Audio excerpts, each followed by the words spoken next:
Pero sa recent nga nahitabo sa bagyong kuan kap katong bagyong uwan.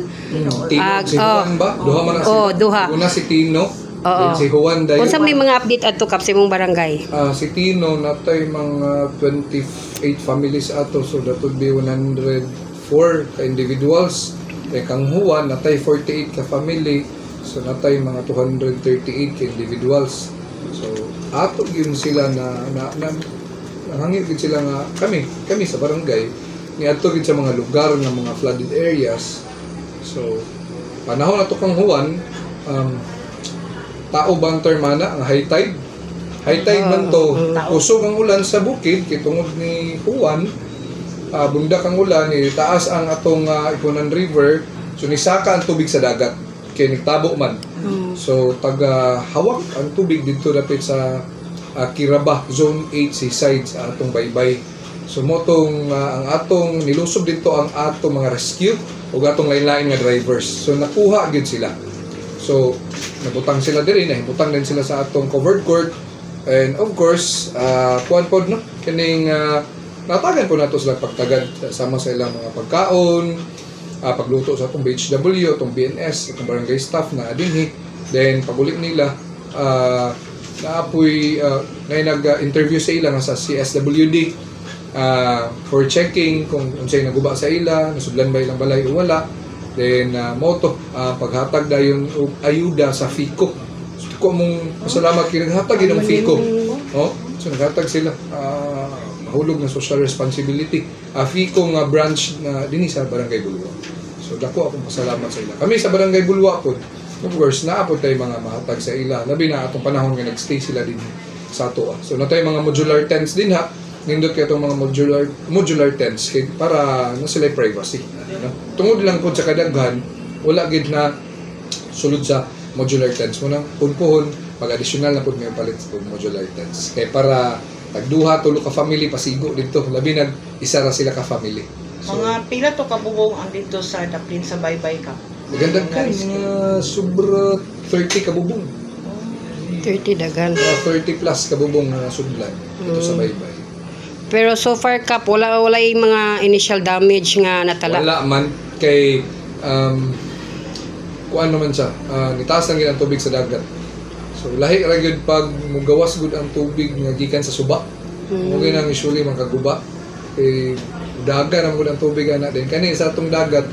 Taas lang siya nalay wave pero dili inato kusog ang pamanggut ay storm surge ato. Itaas lang gyud ang tubig. Watay storm surge din na. Itaas ang tubig sa Baybay kay tungod lagi nga gikan dito sa ulan-ulan nga nagpundo nga tubig, napundar nga nidagan din ni nga gikan sa atong Ipunan River. Kap do na ba mo BNS awardee last week nga kuan sa gidawat gikan sa kuan nutrition kuan BNS last year man to. Alas karon na tuig wala pa. Nahulat pa lang may kung evaluation pa una. But this year kap unsay recent ninyo nga award na dawat? Nakadawat pud mi atong Sandugo, no? Sandugo nakadawat asan man to ilang kun nasa taas man siguro. Kaning paghatag og dugo, no? Pag-donate og dugo isa gid ang atong barangay every 3 months gyud. Nagitay programa dinhi. Una usahay pag may programa ang city o lain-lain nga mga organization, NGOs nga mag-participate mi nga muhatag og dugo say dili may maka-attend kay kami palang daan diri sa moa naa namang good. So matimingan nga nahuman na among kuan every 3 months kay quarterly man na among paghatag og dugo sa blood bank. Kay para pag naay mangayo please dili ta maulaw og panghangyo dito. Nga kailangan og dugo kay ang ato pala mga katawan din active na sila. Bahatag dugo. Labi na sa atong mga habal-habal drivers, lain nga habal-habal association, lahatag sila. So, apil na backup ang Barangay Bulwa sa drug-free? Saan siya sa drug-free? Wala pa. Pa. Gusto gyud ako manggod atong pan. Dayon every now and then naagi mga kuan no. Mao manggid na nga isa pod sa challenge sa tua nga dako nga barangay nga ma-drug-free no.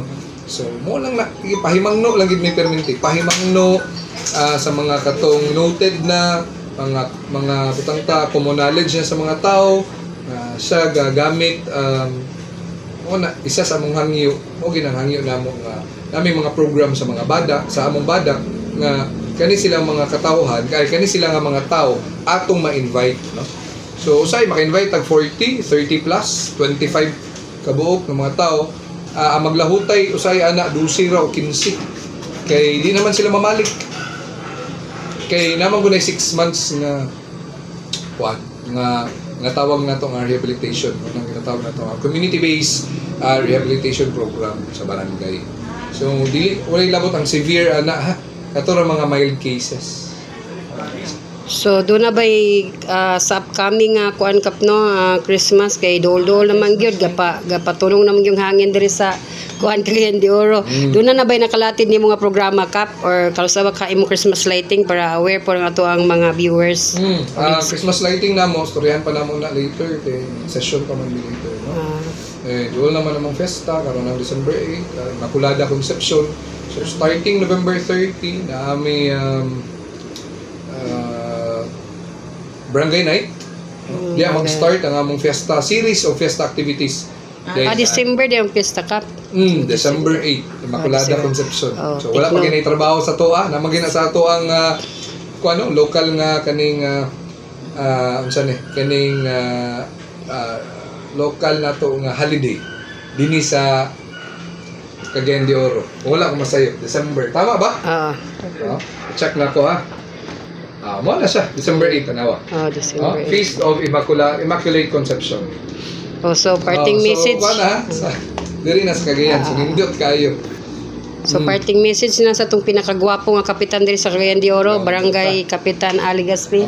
Akong mensahe no sa atong katawan sa Barangay Bulwa nga kita mag-andam kay tungod lagi doon na ang panahon magud ni sa rainy season. So panahon sa bagyo. Kung atong mamatikdan, ang atong notice nga panahon atong sendong sa una every December gyud ang bagyo moagi gyud usually sa Mindanao.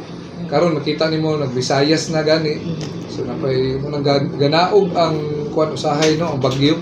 Sumora man ginato pag-ampo nga fully Lord nga dili mo agi dinhi or ginato pag-ampo kay isud kayo uy kay mga katawhan nato pag maagian og bagyo mga gubay lang balay kita nato sa ilang panagbuhay nga nasubo sila. So kita pud sa barangay andam pud ta mohatag og pagtagad kutob sa makaya na mahatag nato as government, no? As public official. So mao na nga kita public servant man ta, tawag kita nga public servant kay tungod gaserbisyo ta sa atong katawhan, no? Unsa man nga oras di nga to dilian nga makaserbisyo ta sa ila kay mo man ang atong trabaho, mo man ang gihatag nga katungdanan, nagupot man ta sa katungdanan. So ato ginang ikuan nga as responsibility nga atong mahatag sa ila panahon sa mga bagyo. So hopefully nga mangandam tadaan nga pag namagay signal number 2, number 3 layo pa lang daan na natay butang sa atong bag nga one go lang kapag hawa nato na kompleto dito inyong mga papers tanan-tanan, vitamins, mga atong mga maintenance. So sa pa na diha ang kinahanglan nga madala nato sa isa ka bag mga flashlights, emergency flashlights, emergency lamps, mga inyong gamitonon sa toothbrush sa pa na dinha nga isa lang gid ka bag hopefully nga maka-provide ta kay para na lang gyud nga pag